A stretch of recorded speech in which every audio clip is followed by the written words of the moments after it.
नमस्कार छात्रों, आज हम सभी लोग समास के बारे में पढ़ेंगे। समास के संदर्भ में बहुत ही खूब सुंदर श्लोक हमारे संस्कृत साहित्य में मिलता है, जो आप लोग ब्लैक बोर्ड पर देख रहे हैं। दिगूचा द्वंद्वचा अव्ययभावा मम गृहे हे तत्पुरुषः परम धारय देनाहं बहुरेह। इस श्लोक के संदर्भ में एक छोटी सी कहानी है, मैं आप लोगों को सुनाना चाहता हूँ। एक आदमी काम की खोज में एक गांव में गया और वह हर घर पर जाता था और काम ढूंढने के लिए कहता था, काम करने के लिए कहता था। सब लोग ना कह दिए। एक ब्राह्मण आया और उसे कहा, हाँ, मुझे एक नौकर की जरूरत है। तब वो आदमी ने कहा, हमें क्या काम करना होगा? तो ब्राह्मण ने कहा, दिगो, अर्थात दी माने दो, गु माने गाय। हमारे पास दो गाय हैं, द्वंद्व है और हम दो हैं, अर्थात मैं और मेरी पत्नी। अव्ययभावा मम गृहे, मेरे घर में अव्ययभाव है, अव्ययी अर्थात व्यय न करने की इच्छा है, अर्थात हम दोनों प्राणी कम खर्च करने वाले हैं।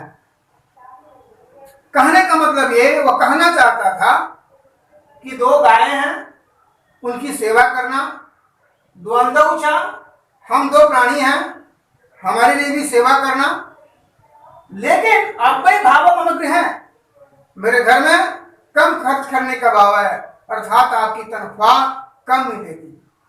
अगर ये तीन शर्तें मंजूर है तो हे तत्पुरुषः, हे आदमी, हे महानुभाव, कर्म धारण, कर्म को धारण कीजिए, अर्थात अपने काम पर लग जाइए, अर्थात मेरे घर के कामों को आप स्वीकार कीजिए, देनाहं बहुरेह, जिससे कि मैं अत्यधिक धनवान बन जाऊं। क्योंकि बहुब्रीहि का अर्थ होता है अधिक धनवान व्यक्ति, अधिक धन धान्य वाला। जिसके बाद अधिक धन धान होता है वो धनवान व्यक्ति कहलाता है। बात बिल्कुल स्पष्ट है बच्चों कि कम तनख्वाह दिया जाए और काम अधिक से अधिक कराया जाए तो पैसा बचेगा, और जब पैसा बचेगा तो व्यक्ति धनवान होगा। इस प्रकार से इस श्लोक में यहाँ पर समासों के नाम भी आ गए हैं। दिगु, द्वंद्व, अव्ययभाव, तत्पुरुष, कर्मधारय और बहुब्रीहि, ये 6 समास होते हैं। अगर ये श्लोक याद रहे तो ये 6 समास का नाम याद हो जाएगा, याद नहीं करना पड़ेगा। अब आते हैं समास किसे कहते हैं। आप लोग ब्लैक बोर्ड पर ध्यान दें। 2 या 2 से अधिक शब्दों को मिलाकर नए शब्द बनाने की विधि को समास कहते हैं। जैसे एक जगह जल है, एक जगह चीनी है। थोड़ा सा जल को एक जग में लिया, चीनी को भी डाला, घोला, उसको शरबत बनाया। उसी प्रकार जल और चीनी को मिलाकर जिस प्रकार एक नया वस्तु तैयार हुई जिसका नाम शरबत है, उसी प्रकार जब हम लोग 2 शब्दों को मिलाकर जब एक नया शब्द बनाएंगे, वो नए शब्द बनाने की जो विधि होगी उसको समास कहते हैं। जैसे सेना का पति, सेना एक शब्द है, इसको अंग्रेजी में हम आर्मी कहते हैं। पति, इसको अंग्रेजी में हम हस्बैंड कहते हैं। यहाँ पर 2 शब्द आया है, सेना और पति। लेकिन जब इन दोनों शब्दों को मिलाया जाएगा एक नया शब्द बन करके तैयार हुआ, सेनापति।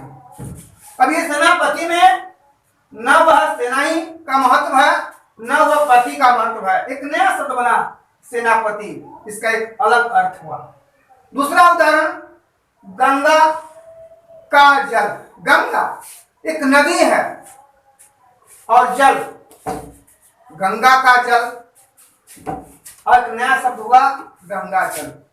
गंगा जल कहने से एक होली वाटर का संकेत मिलता है, पवित्र जल। इस तरह से हमें दो शब्दों को मिलाकर या दो से अधिक शब्दों को मिलाकर जब एक नया शब्द बनाते हैं तो उसे हम समास कहते हैं।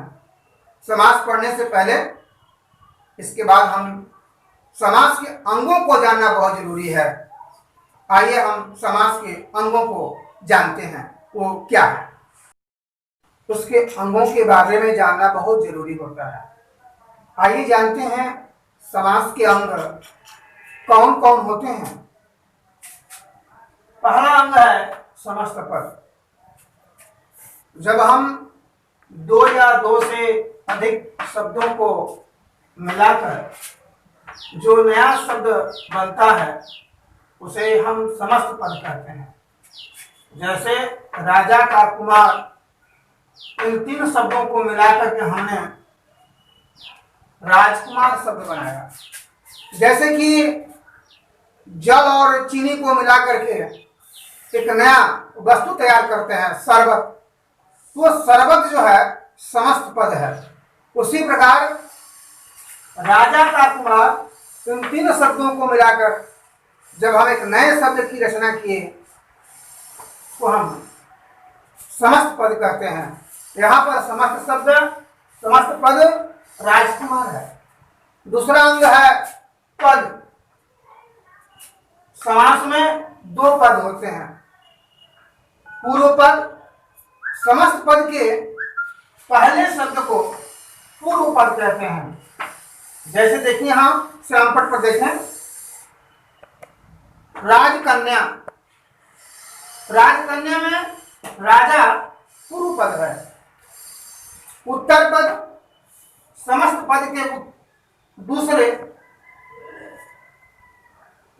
पद को उत्तर पद कहते हैं। जैसे विष कन्या में कन्या उत्तर पद है। इसके बाद एक और अंग है,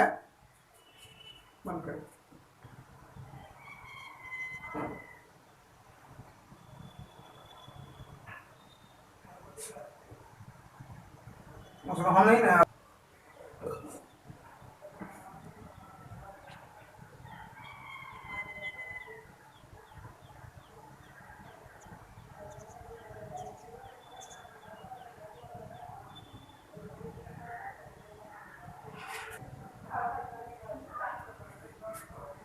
पद है, समास के अंग है विग्रह। अंतिम इसका अंग है समास का। जब हम समस्त पद को दो या दो से अधिक शब्दों में बांटते हैं उसे विग्रह कहते हैं। जैसे वनवास, वन में वास, यहाँ पर एक शब्द है, एक पद है, समस्त पद है। इसको हमने तीन भागों में बांटा, वन में वास। तो जब हम समस्त पद को दो या दो से अधिक शब्दों में जब बांटते हैं, अलग अलग खंडों में करते हैं, तो इस क्रिया को, इस बांटने की क्रिया को, समस्त पद को दो या दो से अधिक शब्दों में बांटने की क्रिया को, पद्धति को, तरीका को विग्रह करते हैं। आगे पढ़ते हैं आज हम लोग समास के भेद। जैसा कि मैंने पहले ही श्लोक में बताया था, दिगु द्वंद्वौ च अव्यय भावमग्रह हे तत्पुरुषः कर्मधारय जेनाहं बहुग्रहे। इस श्लोक में ही समास के नामों का उल्लेख है। फिर भी मैं आप लोगों की सुविधा के लिए, आप लोगों की सटीक जानकारी के लिए मैं हिंदी में उसके भेदों के नाम ब्लैक बोर्ड पर लिख रहा हूँ। द्विगु समास एक नंबर, दूसरा द्वंद्व समास, तीसरा अव्ययीभाव समास, चौथा तत्पुरुष समास, पांचवा कर्मधारय समास, छठवां बहुव्रीहि समास। आज हम द्विगु समास के बारे में जानकारी प्राप्त करेंगे।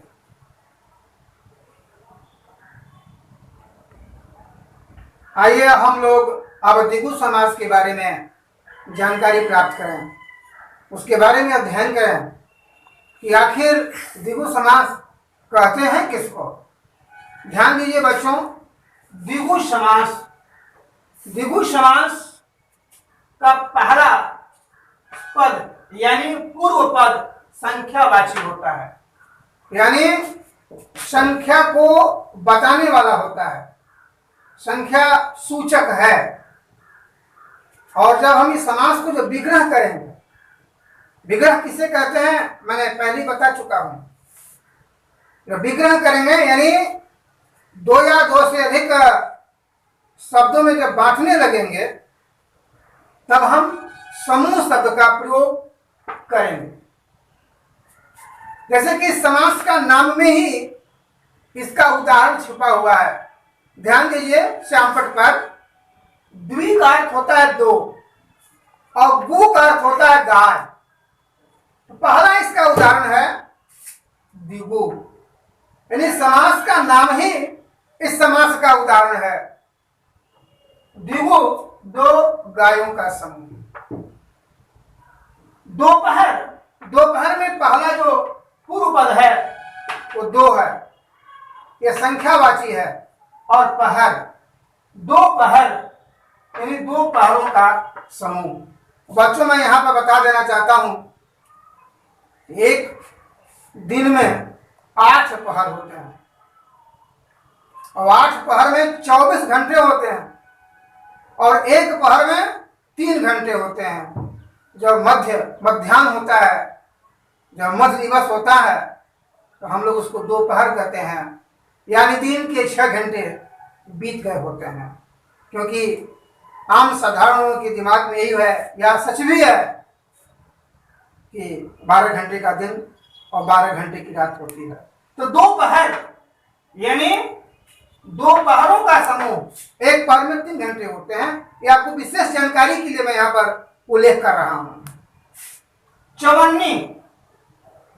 चवन्नी को हम लोग 25 पैसा एक सिक्का था गोल करके, फिलहाल वो बंद है। और 1 रुपये में 4 चवन्नी आती है और 2 अठन्नी आती है। तो चवन्नी 4 आनों का समूह। अभी आना शब्द कैसे आ गया? साधारण भाषा में हम लोग जानते हैं कि 100 पैसे का 1 रुपया होता है। यदि उसको आना में बदलना चाहें तो 16 आना का 1 रुपया आता है। और जब 16 आना को जब हम 4 भागों में बांटेंगे तो 4 आना 4 आना 8 आना और 4 आना 12 आना और 4 आना 16 आना। उसी तरह से यदि हम पैसे में भाग करना चाहें 100 पैसे को तो 25 पैसा 25 पैसा 50 पैसा यानी 98 और 25 पैसा यानी 75 पैसा यानी 12 आना और फिर 25 पैसा 75 पैसा और 25 पैसा यानी 100 पैसा। अगर आना में हिसाब करना चाहें तो 4 आना 4 आना 8 आना 4 आना 12 आना 4 आना 16 आना। चवन्नी 4 आनों का समूह। तिराहा 3 राहों का समूह। इसी तरह से अन्य उदाहरण आप देख सकेंगे। अठन्नी 8 आनों का समूह। साप्ताहिक 7 दिनों का समूह। दशक 10 वर्षों का समूह। शताब्दी 100 वर्षों का समूह। सहस्राब्दी 1000 वर्षों का समूह। पंचवटी 5 वटों का समूह। पंचवटी स्थान है बच्चों, ये महाराष्ट्र में है। यहीं पर माँ जानकी रहती थी, सीताहरण यहीं से हुआ था। 9 रत्नों का समूह। 3 रत्नों का समूह। त्रिशूल 3 शूलों का समूह। त्रिलोक 3 लोकों का समूह, इत्यादि इत्यादि। और इतना ही आज के।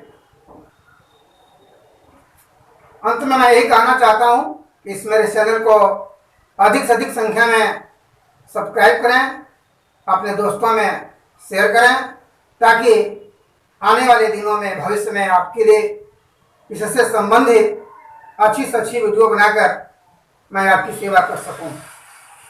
धन्यवाद।